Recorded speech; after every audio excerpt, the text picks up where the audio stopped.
मैंने कहा है मैडम, ये मेरे इंटरव्यू में नहीं बोलते हैं ना, मेरे इंटरव्यू में फिलिस्तीन करते रहते हैं आप, यही दिक्कत है। अस्सलाम वालेकुम, कैसे हैं आप सब लोग? उम्मीद करती हूँ ठीक ठाक होंगे, खैरियत से होंगे। आज की वीडियो बड़ी मज़ेदार होने वाली है क्योंकि अंजना जो है, जो गोदी मीडिया की हैं, उनकी बैंड बनने वाली है किससे? असद भाई से। तो असद अवैसी ने डिस्ट्रॉय कर दिया है, इस तरह का टाइटल लिखा हुआ है। असद अवैसी एपिक डिस्ट्रॉयज अंजना ओम की शाह गोदी ऑफ द वीक। तो देखते हैं, बड़े मजे की वीडियो है। शुरू करते हैं, पहले हमारे चैनल को सब्सक्राइब करें, लाइक करें, वाला आइकन प्रेस करें ताकि आने वाली वीडियो आपको पहुंचे। स्टार्ट करें, शुरू करते हैं। दोस्तों, अंजना ओम कश्यप हमेशा बीजेपी का सपोर्ट करती हुई नजर आती है। आज भी मैडम वक्फ बोर्ड वाले मुद्दे पर असदुद्दीन ओवैसी को डिबेट में बुलाकर उन्हें घेरना चाहती थी, लेकिन इसका उल्टा हो गया। आगे वीडियो में आप देखेंगे, आज अंजना ओम कश्यप को असद ओवैसी ने ऐसा धोया कि बेचारी कई दिनों तक अब उन्हें कार्यक्रम में नहीं बुलाई। वीडियो के शुरू में ही गोदी एंकर ने जब ओवैसी से सवाल पूछा कि आपको हर चीज में मुस्लिमों के खिलाफ साजिश क्यों नजर आती है, तो इसके जवाब में असद ओवैसी ने मैडम को क्या गजब धोया है, उसे देखकर आपको आनंद आ जाएगा। और वीडियो के आखिर में मैडम ने हिंदुओं को लेकर सवाल पूछा, जिसके जवाब में ओवैसी ने गोदी मैडम की शानदार बोलती बंद की है, वो देखना मत भूलना। चलिए आपको आगे का वीडियो दिखाते हैं। वीडियो पसंद आए तो एक लाइक जरूर कीजिएगा। वैसे साहब, मेरा पहला प्रश्न यही कि आपको हर चीज में मुस्लिमों के खिलाफ साजिश क्यों नजर आती है? अगर किसी बिल में सरकार सुधार लाने की कोशिश कर रही है, मुसलमानों के खिलाफ साजिश कहाँ है, क्या है? आप पर सरकार का आरोप है कि आप सिर्फ वोट बैंक की पॉलिटिक्स कर रहे हैं। रुको जरा, सब्र करो। आपका जवाब? नहीं, मुझे इसलिए नजर आता है क्योंकि मेरी नजर अच्छी है, मेरा दिमाग साफ है, मेरे दिमाग पर पर्दा नहीं है, मेरी आंखों पर पर्दा नहीं पड़ा है अभी तक, अल्हम्दुलिल्लाह। और सच्चाई को बयान करना सही बात है। अब जो अंधे हो जाते हैं सरकार के खौफ से या उनके कोई मफादात से, तो उनको कुछ सच्चाई नजर नहीं आती। बात लोग हैं। अब आप मैडम मुझे बताइए कि जो सरकार ये कर रही है और ये कह रही है कि वक्फ बाय यूजर नहीं होगा, क्यों नहीं होगा भाई वक्फ बाय यूजर? जब हिंदू समाज में एंडोमेंट की जो मंदिरें हैं, कस्टम और यूसेज की बिना पर वो मंदिर हो जा सकती है, तो वक्फ बाय यूजर मस्जिद और मंदिर नहीं होगी। पूरे गांव की जमीन पर वक्फ बोर्ड ने दावा कर दिया है। आज संसद में रिजिजू साहब ने उसका हवाला दिया, हमने भी फैक्ट फाइंडिंग की, ऐसा सच है। इस सेक्शन को लेकर आपका क्या कहना है? जो सेक्शन 40 है, ताजमहल हो, तमिलनाडु का 1500 साल पुराना मंदिर हो, अभी तक अगर वक्फ बोर्ड को लगता है कि कोई जमीन वक्फ की संपत्ति है, तो ये साबित करने की जिम्मेदारी उसकी नहीं है, बल्कि जमीन के असली मालिक की होती है। बिल में संशोधन के बाद वक्फ बोर्ड किसी भी संपत्ति को अपना नहीं कर पाएगा, और वो ट्राइब्यूनल अगर नहीं, ट्राइब्यूनल में जो वक्फ ट्राइब्यूनल है वहां से नहीं होता है, तो हाईकोर्ट तक जाने का। अब आप सोचिए, ऐसा ट्राइब्यूनल जिसके खिलाफ आप देश की अदालत में जा नहीं सकते हैं, जिसके फैसले के खिलाफ, ये कैसी मनमर्जी चल रही है? ये क्यों चलेगी? मैडम देखिए, सबसे पहले तो आपको जो ये इन्फॉर्मेशन दे रहा है उसको पहली फुर्सत में निकाल दीजिए आप, क्योंकि वो सरासर झूठ बोल रहा है। लगता है इन्फॉर्मेशन देने वाला मोदी जी का चमचा नजर आ रहा है। ट्राइब्यूनल जो एग्जिस्टिंग ट्राइब्यूनल है, डिस्ट्रिक्ट सीनियर जज सुप्रीम हाई कोर्ट के सीजीआई अपॉइंट करते। एक आदमी होता है जिसको जो मुस्लिम जूरिस्प्रूडेंस जानता है, दूसरा एक एमिनेंट स्कॉलर। वो जजमेंट जो ट्राइब्यूनल का आता है भी, उसके खिलाफ आप हाई कोर्ट जाते हैं, कोई रोक टोक नहीं है। कैसे जाते हैं? रिवीजन पिटीशन डालते हैं। रिवीजन पिटीशन में पेटेंट इलीगैलिटी आपको दिखाना पड़ता है। मोदी जी ये कह रहे हैं कि अब ट्राइब्यूनल में रिटायर्ड डिस्ट्रिक्ट जज होगा और रिटायर्ड गवर्नमेंट एम्प्लॉय होगा। मेरे को यह बताइए कि डिस्ट्रिक्ट कलेक्टर के ऑर्डर के खिलाफ, अच्छा रिटायर्ड डिस्ट्रिक्ट जज ना भी हो, एक आदमी से ट्राइब्यूनल चलेगा और उस जजमेंट के खिलाफ आप अपील करेंगे। अरे हम ये कह रहे हैं कि रिवीजन में क्या है बुरी बात, बताइए। कोई रोक टोक नहीं है, झूठ बोल रहे हैं आपसे। अब रहा सवाल उस गांव का जो जिक्र कर रहे हैं, मैडम 8 लाख 9 लाख प्रॉपर्टीज में किरण रिजिजू साहब को अपना होमवर्क करना चाहिए था। उनको ऐसे 1000 प्रॉपर्टीज दिखाना था। मीडिया को सेलेक्टिव लव लेटर्स दे रहे हैं कि देखो ये 15 प्रॉपर्टी, हैदराबाद में 2, तमिलनाडु में एक, लखनऊ में 1। अरे भैया, सरकार, सर्वे कमिश्नर सरकार का है, वक्फ बोर्ड का नहीं है। गजट इशू करती है सरकार। आप जो सेक्शन 40 का हवाला दे रहे हैं, सीईओ का काम यह होता है कि जितने अनयूज प्रॉपर्टीज हैं वक्फ बोर्ड के, उसको कैसे इस्तेमाल करना। आप तो वो भी छीन लिए और वो भी कह रहे हैं कि मुसलमान नहीं होगा। ये समझने की जरूरत है, ये सरकार का झूठा प्रोपेगेंडा बहुत ज्यादा है। ये व्हाट्सएप यूनिवर्सिटी के माहिर हैं, तो ये समझते हैं कि कुछ भी बोल देंगे और हमारे कान में फूल है, हमसे यकीन कर लेंगे, वाह वाह बहुत सच्चा है। ताजमहल की जमीन पर भी वक्फ बोर्ड अपना दावा कर रहा है, तो वक्फ बोर्ड की जमीन है वो। अच्छा, एक मिनट सुनिए। ताजमहल के अंदर मस्जिद है, मस्जिद नरेंद्र मोदी की होगी, असदुद्दीन ओवैसी की होगी। अच्छा, जो ताजमहल पे दावा कर रहे हैं वो सुन्नी वक्फ बोर्ड, वो उसका सीईओ कौन है, अपॉइंट कौन करते हैं? जुफैर फारूकी साहब। जुफैर फारूकी साहब को बड़ी तारीफ कर रहे थे आप ही के चैनल पर लोग, जब वो 5 एकड़ जमीन मिली वो मस्जिद बनाना चाह रहे। अरे वो तो गवर्नमेंट का आदमी है, वो जाके कर रहा है, मैं क्या कर रहा हूं? वो कर रहा है तो उनसे पूछिए ना। और वो जाकर कह रहे हैं कि हमारे पास डॉक्यूमेंट्स है, आप नहीं मानते ठीक है नहीं मानिए, वो कर रहे हैं को। मैडम 8 लाख जायदादों में किरण रिजिजू को सिर्फ 15 मामले नजर आए। अरे भाई थोड़ा होमवर्क करके अच्छा झूठ बोलो। 15 मामले कम होते हैं आपकी नजर में, ज्यादा मामले उठाने चाहिए थे। ठीक है, आप अपनी दलील दे रहे हैं, लेकिन देखिए आप कॉन्स्टिट्यूशन को हमेशा दिखाते हैं ओवैसी साहब। आप कहते हैं संविधान से ही देश चलेगा, लेकिन देश में धर्म के आधार पर ट्रिब्यूनल सिर्फ वक्फ बोर्ड वाला ट्रिब्यूनल है, नहीं तो आर्म फोर्सेस ट्रिब्यूनल है, एनजीटी है, इंडस्ट्रियल ट्रिब्यूनल है, इनकम टैक्स अपीलेट ट्रिब्यूनल है। वक्फ ट्रिब्यूनल लेकिन होना चाहिए, क्यों होना चाहिए? धर्म के आधार पर। तो आप एक काम करिए, हिंदू एंडोमेंट बोर्ड को समरी एविक्शन पावर्स है, आप दीजिए। लेकिन ट्राइब्यूनल को तो क्वासी जुडिशियल पास है ना सर। और आप देखिए मैडम, कई ट्राइब्यूनल्स हैं, ये ट्राइब्यूनल वक्फ के मैटर्स को देखता है। ये ट्राइब्यूनल का जज असदुद्दीन ओवैसी, अंजना ओम कश्यप अपॉइंट नहीं करते, उस स्टेट का चीफ जस्टिस अपॉइंट करता है। उस ट्राइब्यूनल के खिलाफ आप रिव्यू पिटीशन डालते हैं, सुप्रीम कोर्ट को जा सकते हैं। मेरा सवाल था धर्म के आधार पर ट्रिब्यूनल क्यों है?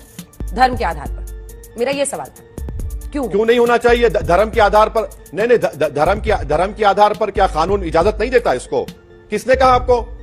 किसने कहा? इतने सालों से ट्राइब्यूनल चल रहा है, सुप्रीम कोर्ट उसकी मान्यता को मानता है, उसके वजूद को मानता है। सुप्रीम कोर्ट उसके फैसलों के खिलाफ भी फैसले दिया है, सुप्रीम कोर्ट उसके फैसलों को माना भी है। भाई अगर आरएसएस को तकलीफ है इससे, तो मुझे क्या करना है ना? जब कॉन्स्टिट्यूशनली अलाउड है, वो कहते जाएं, अलग बात है, पर कॉन्स्टिट्यूशनली अलाउड है तो कॉन्स्टिट्यूशनली अलाउड चलेगा। वक्फ की जमीन जो है मैडम, वो पब्लिक की, वो प्राइवेट जमीन है, गवर्नमेंट की जमीन नहीं है। मुसलमानों ने उसको अपने पैसों से एक्वायर करके वक्फ के हवाले की है, गवर्नमेंट से कब्जा करके नहीं लिए मुसलमानों ने। सरकार सिर्फ ये कह रही है कि हम इसमें ट्रांसपेरेंसी लाना चाहते हैं। बोर्ड के पुनर्गठन से बोर्ड में सभी जो वर्ग हैं उनको शामिल किया जाएगी, महिलाओं की भागीदारी बढ़ेगी, मुस्लिम बुद्धिजीवी होंगे, महिलाएं हैं, शिया, बोहरा जैसे समूह लंबे समय से कानूनों में बदलाव की मांग कर रहे थे, सबको शामिल किया जा रहा है। इसमें क्या आपत्ति है आपको? नहीं, बिल्कुल नहीं है। मैंने तो कहा ना कि बिल्किस बानो को और जकिया जाफरी को मेंबर बनाइए ना।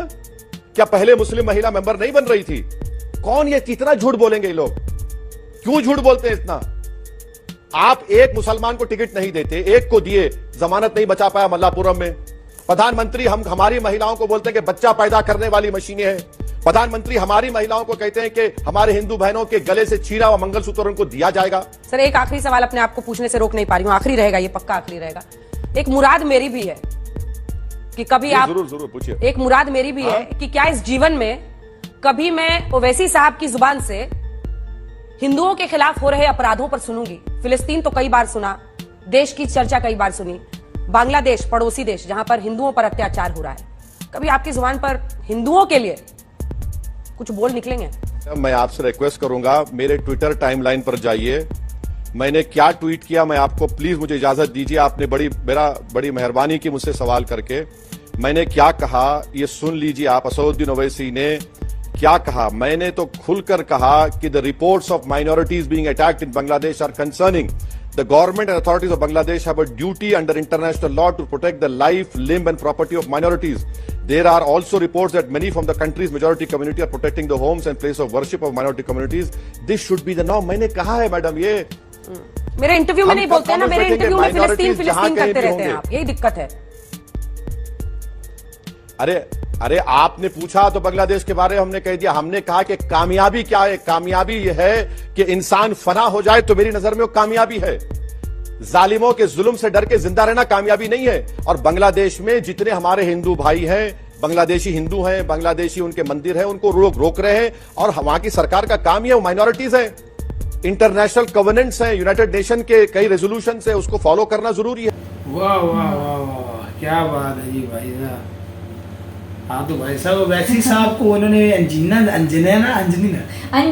हिजाब बड़ा रगड़ने की कोशिश की। उन्हें क्या पता कि भाई उनके जिनके पास प्रूफ हो ना, जिनके पास सबूत हो ना, और जिनके पास नॉलेज हो ना, तो भाई उनके सामने ये जो सी गोदी मीडिया है ना, इनकी कुछ चलने नहीं वाले, जो हवाई फायर मारते हैं। तो देखिए माशाल्लाह प्रूफ के सब बातें की हैं। अंजना तो भाई कहाँ खो रही है, कभी बालों को ऐसे कर रही है, कभी बालों को ऐसे कर रही है, कभी माथे में शिकल आ रहा है, ये वो आ रहा है। भाई तो बात वो है।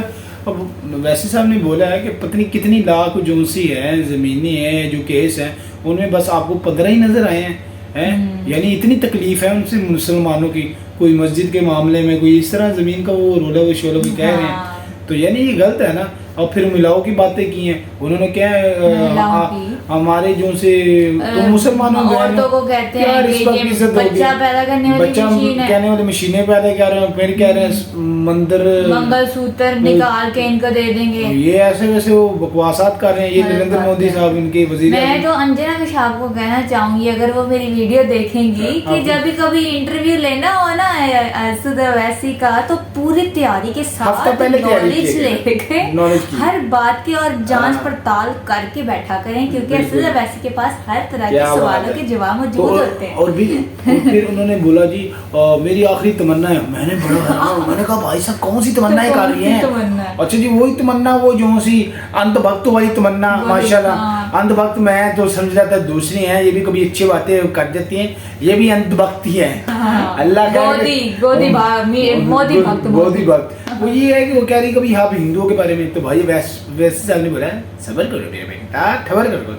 ये देखो ये मेरे ट्वीट पढ़ो पहले, तो जाहिर सी बात है कहते हैं आप हमारे प्रोग्राम में, आपके क्या प्रोग्राम में हमारे अगर आप अपने प्रोग्राम में उन बांग्लादेशी का टॉपिक छेड़ेंगे सिर्फ वैसे के साथ, तो उनका जवाब वो देंगे। अब आपने पूछा बांग्लादेश के हिंदुओं के साथ क्या हो रहा है, तो उन्होंने कहा मेरा ट्वीट पढ़े जाके। तो मैं वही बात करना चाह रहा हूँ कि यहाँ जिस पार्टी का भी ट्वीट होता है तो वो तो भाई सबको पता होता है, आपको पता था, आप ऐसे लगी होंगी। नहीं पता है ना, मैं आपको कह रही हूँ ये तैयारी के सामने बैठी होती हैं, मुंह उठा के हाथ मुंह धो के आ जाती हैं। और इसीलिए जो वैसे साहब है वो माशाल्लाह जो नॉलेज इतना है उनके पास, तो फिर भाई जवाब तो सुनना ही होता है। उन्होंने बोला जो भी है इंसानियत मामला, यानी जहाँ भी जिस भी मजहब के लोगों के साथ बुरा हो रहा है, तो हमारा जो उनसे है उनके बारे में हमारे जो उनसे दुख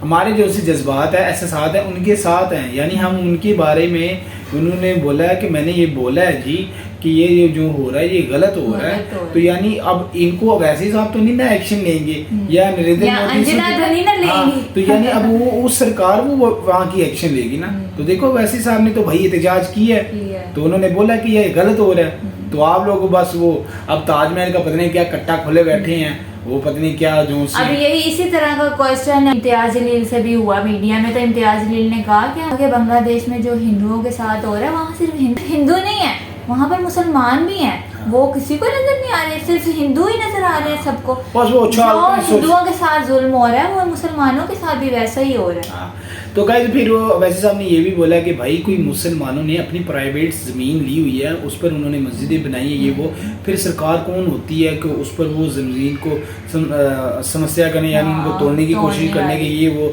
उन पर कब्जा करने के, फिर तो नहीं ना बनता। तो गाइस ये वैसे साहब के सारे थे इजहार जो माशाल्लाह बड़े अच्छे दिए और बड़े मजे की वीडियो थी कि सही जवाब ठोक के अंजना को ना वैसे साहब ने, और अंजना साहब तो शक्ल से तो हर रंग उड़ गए थे इनके।